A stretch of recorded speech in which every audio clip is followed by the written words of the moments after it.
D&D, but make it punk. And in this video, Solar Punk.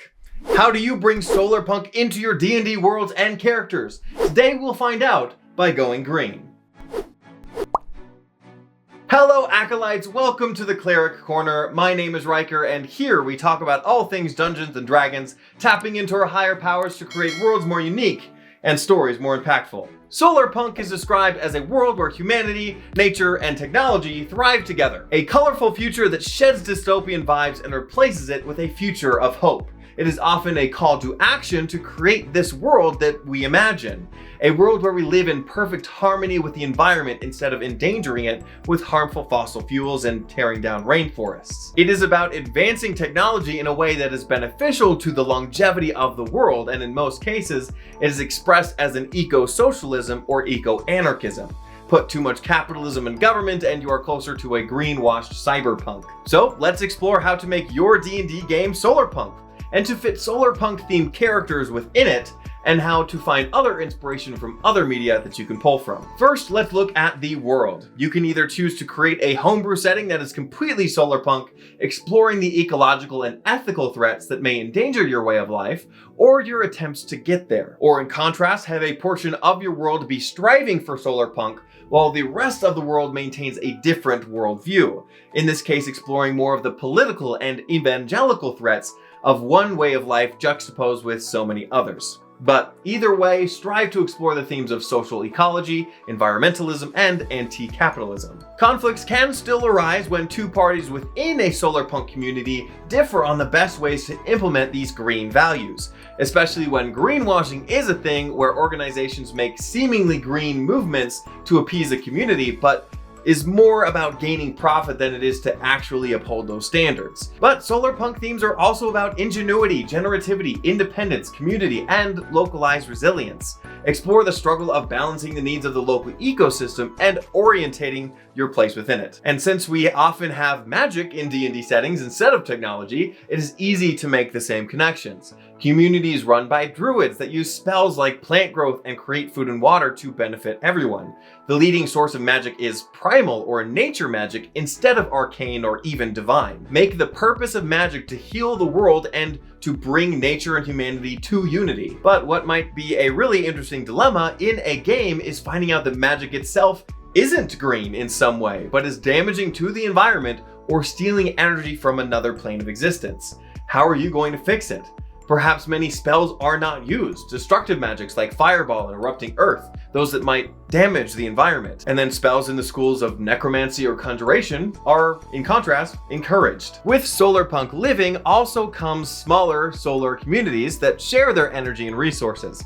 Both magical technology and regular sweat work in tandem to strengthen the unity between them and the land around them. It also strives to lessen the work needed to live a comfortable life. However, comfortable does not entirely mean the same as convenient, as conveniency will not be explored if it does not have the desired environmental or magical impact. This genre feels we should not have to crush other people or our planet in order to find comfort in our lives. So protect it from those that threaten it. Homes often look like the land around them, and everyone works together to recycle discarded materials, even building the homes, creating fertilizer, and in this case, replacing material components for spells with it.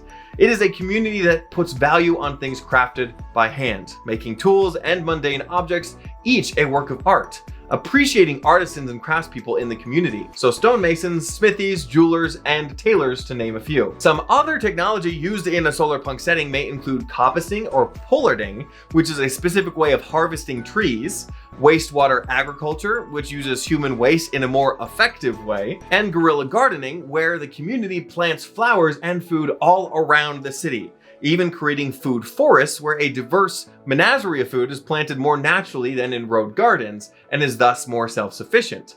In many cases, genetic engineering can also be common, making foods easier to grow and more nutritional. Now, if you like what I do here and wish to see more videos like it, consider supporting me on Patreon, full of bonus content, private Discord chat, sneak peeks, and my monthly magazine, where we explore themes to boost the flavor of your characters and worlds. This last issue providing 30 pages of Spelljammer and spacefaring content to fill the void of the Astral Sea. My Patreon members are the reason I can keep making these videos and provide this kind of content for all of you. So thank you. You know who you are. All links in the description. Now back to it. Solar Punk is also known for its unique aesthetic. Natural colors and stained glass windows that double as solar panels, all in an Art Nouveau style.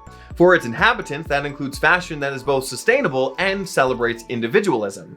Thrift shopping and hand-me-down clothes is prevalent, so next time you commission a set of armor, most likely it is a recycling of someone else's. The love of nature shows through in the styles and materials that are used in the clothing. Which brings us to who will be wearing those clothes. Let's explore the characters that you may be playing in a solar punk setting. Starting with the obvious, druids, rangers, and nature clerics are very prevalent in a community like this. Maybe clerics not dedicated to any god, but dedicated to the ideals and future of an ecologically perfect society. Other eco-adjacent subclasses might be the Oath of Ancient Paladin or Scout Rogue. But there are also many other character concepts you can explore. Dive into the hopeful politics of creating a sustainable future with a creation bard, or be extra passionate with combining technology and nature with a totem warrior barbarian. Eldritch Knights could also be a product of this magical technology, acting as a warden for its beloved society. Sun Soul Monks and Divine Soul Sorcerers could both channel the solar energy of the plants around them, maybe even being in the occupation of solar energies. A Fathomless Warlock might be a great one at helping with water conservation, irrigation, and weather control, and many Transmutation Wizards could be helping in the recycling department. Many Artificers might be trying to genetically engineer bamboo to be as strong as steel, or create plants that give off light, grow their own soap, or absorb necrotic energy. All for the betterment of society. And I actually have a free Nature Craft Artificer subclass that fits this trope a lot that you can check out on my website linked below. Also, having spells like Summon Wind or Water Elemental might help with working some hydro or wind powered systems, but focus on spells that manipulate the weather or help plants grow, spells that heal or recycle, or maybe even some enchantment magic to make sure that everyone is doing their part. This utopian adjacent setting might also inform some feats that would be flavorful. Give yourself the luck feat and call it hope, inspiring leader feat to share that hope, elemental adept as you synergize with nature, healer with the many beneficial herbs that you've grown, magic initiate for extra druid spells that you might want to pick up, or skill expert or prodigy as you've probably played many parts in the betterment of society. Some great backgrounds to take might be acolyte of some sort of nature god, clan crafter as a respected artisan, folk hero as a popular advocate in society, hermit who has taken sustainability into their own hands, or sage who continues their search for knowledge in technological best practices. As you prepare for a D&D game set in a popular punk setting, take inspiration from other media as well. Princess Mononoke, Tomorrowland, some elements in Treasure Planet, Howl's Moving Castle, Nausicaa of the Valley of the Wind, and Wall-E. Some video games to draw from would be Solar Punk on Steam, Stardew Valley, Terra Nil, and even Pokemon. Or if you're more of a reader, try Sunvault Stories of Solar Punk, The Summer Prince, Fox Hunt, or Wings of Renewal, a Solar Punk Dragon anthology, but you can literally find dozens of Solar Punk themed books out there. And of course, if you're open to trying other TTRPGs, you can try ones that are more focused specifically on a solar punk theme, or just want to use them as inspiration. Unfortunately, there isn't much at all, but some smaller ones are Solar Mech or Arcology World. But be creative and make solar punk your own. Take different elements to hone into different themes you and your players really want to explore. Let me know your favorite elements and how you've implemented it at your table in the comments below. Check out this video for an overview of all punk genres and the playlist for more in-depth videos. But in the meantime, go out there and spread the good word of D&D and make the world a better place, both on and off the table. See you in the next one.